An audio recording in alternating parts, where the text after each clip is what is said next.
esse tema ele é muito, né? Tá muito em evidência, muita gente falando sobre isso, inteligência emocional. Inteligência emocional tem situações que chega a ficar até mais, poxa, já tá batido, né? Hoje com a globalização, os termos ele acabam ficando obsoleto pelo tanto que ele é utilizado. Mas digo para vocês, é muito, muito importante a gente desenvolver isso todo santo dia. E não é só no trabalho, é em qualquer contexto. Inteligência emocional. A gente vê o trânsito, a violência no trânsito, a violência em diversos contextos, justamente porque as pessoas acabam não se passando. Então, quando eu trago esse tema hoje, eu comprimi aí uma série de experiências, né, dentro dessa temática para transmitir para vocês, e não sendo só um contexto da organização. É um contexto que vocês vão se ver aí em diversas outras situações do dia a dia, fora da empresa, né? Mas que às vezes reflete aqui na vivência, aqui dentro. O que é inteligência emocional? Algum de vocês teria uma noção de como conceituar, da forma que achar que é algo assim para falar nesse momento sobre isso? A capacidade. Primeiro, você tem que se conhecer para ter inteligência emocional. E saber ler as situações e saber como agir. Então você tem que parar, você tem que raciocinar. E quanto mais você se conhecer as situações, conhecer o mundo, mais inteligência emocional você é capaz de desenvolver para determinadas situações. Só vivenciando o conflito para você conseguir se desenvolver da melhor forma possível, principalmente relacionada à liderança, né? Eu acredito que seja, isso que eu entendo de inteligência emocional. Muito bom. Eu concordo com o Carol e acho também assim que você vai aprendendo, né, com as situações diárias que vai surgindo, que vai acontecendo diariamente, onde você está trabalhando, algumas tomadas de decisões rápidas, enérgicas, que eu acho que é isso aí, inteligência emocional, você saber lidar com aquele momento. O controle da situação, você tem que ter aquele controle, entendeu? Eu acho que até essa semana, foi semana ou semana passada? Semana passada, o time aqui, né? O time em si aqui passou por um momento que teve que ter um autocontrole, entendeu? Tivemos que ter um autocontrole. Então, acho que ali pega isso aí pra mim. Ótimo. Ótimo. Mais alguém que eu... Na hora que foi uma chamada foi. Bom. Foi, pensamos rápido. Mais alguém? A inteligência emocional, o Paulo Vieira, Dr. Paulo Vieira, ele traz, né, uma explicação muito, muito bacana. E aqui eu vou falar também sobre neurociência. A neurociência diz que o lado direito do cérebro ele é mais emocional, né? E o lado esquerdo mais razão. Isso para ficar uma forma mais didática. Claro que não é bem assim, né? Essa cisão não acontece numa fronteira. Opa, aqui já é razão, aqui já é emoção. Mas, de certa forma, essa parte ela tem mais áreas que lidam com situações de forma mais emocional. E cá, cálculos, né, decisões mais secas. E nós precisamos dos dois. Nós precisamos de ambos. Nós precisamos desenvolver essas competências para lidar tanto com situações que exigem uma sensibilidade, quanto com situações que exigem uma tomada de decisão mais lógica, né? Então, quando a gente começa a utilizar tanto o lado emocional quanto a razão, e isso envolve eu me controlar, né, de forma intencional e inteligente as minhas ações e reações. Então, quando eu começo a trabalhar esse autocontrole de forma inteligente e intencional sobre as minhas ações e reações, e às vezes, pasmem, reagir às vezes é muito mais difícil. Porque a forma que eu ajo, eu controlo. Mas o que você vai me dizer naquele contexto, eu não sei, eu não consigo prever. E é aí que está, né? É aí que eu preciso estar pronto para lidar com essas situações e lidar de forma assertiva. Olha que coisa interessante. Prestem atenção e talvez vocês se vejam nessa fala. Geralmente, quando você é abordado por uma situação que você não esperava, que aquilo lhe irrita, lhe tira do sério, lhe tira do comum, você sente uma modificação aqui no estômago. Vocês já sentiram isso? O cara lhe fala um negócio aqui, você sente. É como se o estômago fosse o primeiro que reagisse. Sabe? E existem neurônios também no estômago. Existem milhões de neurônios no estômago. Quando você age em cima daquele... Isso aqui é uma coisa fácil e aplicável, porque a gente fala de inteligência emocional, mas às vezes não fala como é que faz. Então, quando a gente age naquele momento, quase que com certeza você vai fazer algo que provavelmente não vai te dar satisfação depois. Por isso que a gente precisa desse time. Entendeu? Eu preciso regular o meu corpo. O corpo fala o tempo todo. O corpo fala o tempo todo. Eu já falei sobre aquele livro O Corpo Fala, e no livro fala assim, que nós temos 3 animais no corpo. A águia, aqui o leão, e aqui no intestino, o instinto primitivo, que é o touro. Então, quando a gente age com a cabeça, geralmente a gente vai ser mais assertivo. Mas quando a gente age de forma primitiva, reagindo, a gente se perde. Então, às vezes, a gente precisa de um tempo. Não é porque eu te falei agora que você precisa automaticamente o bateu, levou. O bateu, levou é o instinto. O bateu, levou é uma carga genética que nós trazemos lá de muito tempo lá atrás, que precisava dessa reação para sobreviver. Mas só que hoje tem contexto que você não vai morrer se você não responder daquele milésimo de segundo. Então é uma questão de se treinar novamente.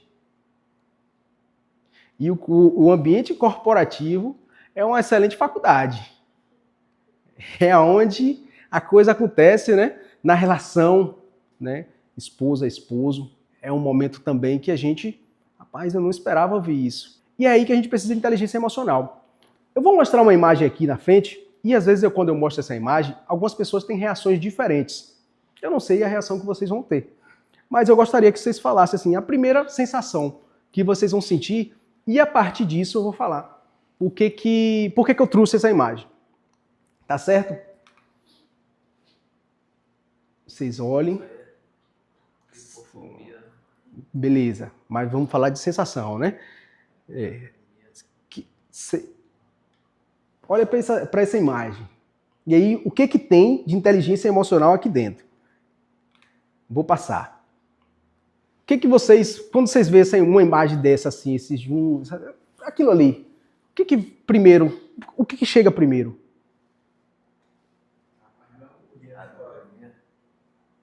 Da agonia, né? Alguém mais? Por que dá agonia?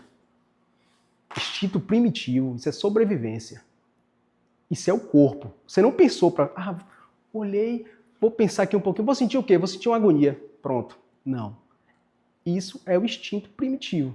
É seu cérebro falando, olha, geralmente essas imagens associadas a quê? Doença, animais peçonhentos, né? Algo que pode colocar a sua vida em risco. Entendeu? E aí é onde a gente traz para cá de novo. Porque às vezes vai acontecer uma situação que seu cérebro ele vai reagir da mesma forma, sem você escolher. Primitivo. É o cérebro reptiliano. Lembra quando eu falei da amígdala cortical? Daquele dia? É justamente sobre isso. Então a primeira reação, o primeiro estágio do cérebro é a reação. Aconteceu ali o fato, você reage. E é sobre não entrar nesse limbo de reação precipitada que a gente vai falar hoje. Então nem toda situação ela requer essa urgência toda de responder. Porque responder de forma não inteligente e não responder, às vezes fica, mas é melhor, peraí, calma, peraí. Tem gente que tem uma capacidade de pegar um incêndio e jogar aqui, pá. Peraí, mas eu preciso, calma aí, peraí.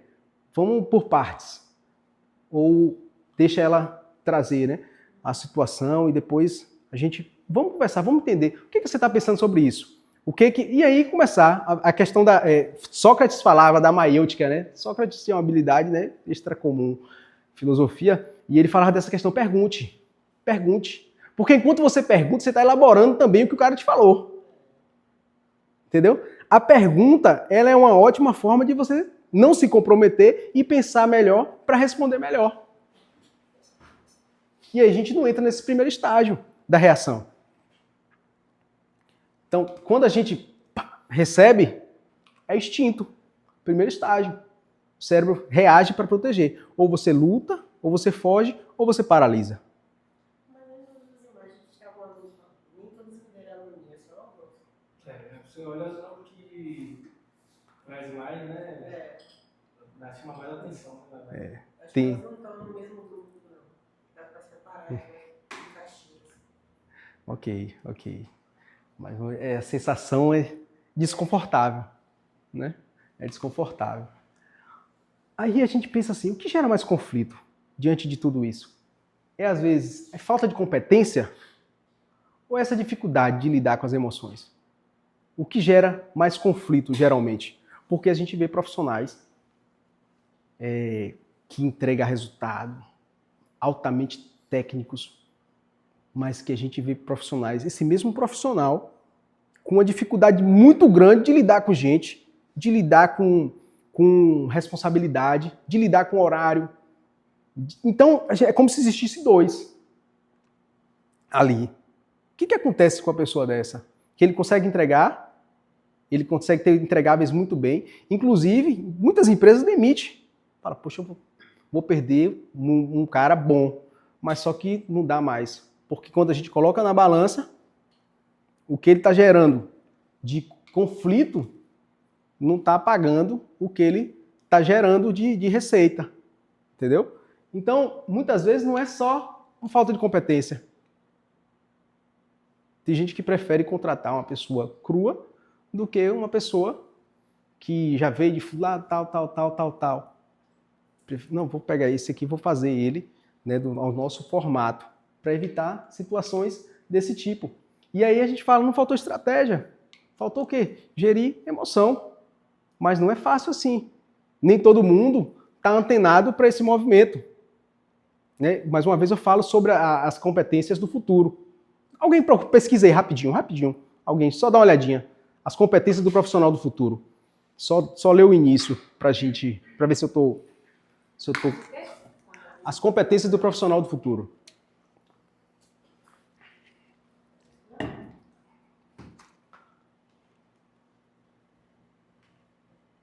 O profissional do futuro deve combinar habilidades técnicas com fortes competências comportamentais para atuar em ambientes dinâmicos e tecnológicos. Exato. As principais competências incluem pensamento analítico e criativo, resiliência, inteligência emocional, alfabetização tecnológica, como IA, e aprendizado contínuo. Aprendizado contínuo. Né? Alfabetização tecnológica. IA. Inteligência emocional. Então, se a gente tem um profissional que ele entende muito de IA, que ele entende muito de tecnologia, mas que ele não consegue socializar, que ele não consegue comunicar, que ele não consegue dar feedback, que ele não consegue receber feedback, a gente não tem como sustentar uma pessoa dessa. Então, não é só, voltando cá, não é só a questão da competência técnica. Não é só o que ele sabe fazer. É como ele faz e com quem ele faz, quem ele inclui, quem ele faz participar. Né? Então é sobre isso. E isso, a gente tem que pensar muito sobre isso o tempo todo. Não só quem gera gera um emprego, mas também nós, enquanto pessoas em processo de transformação, em jornada de crescimento. Entendeu? Aqui na frente,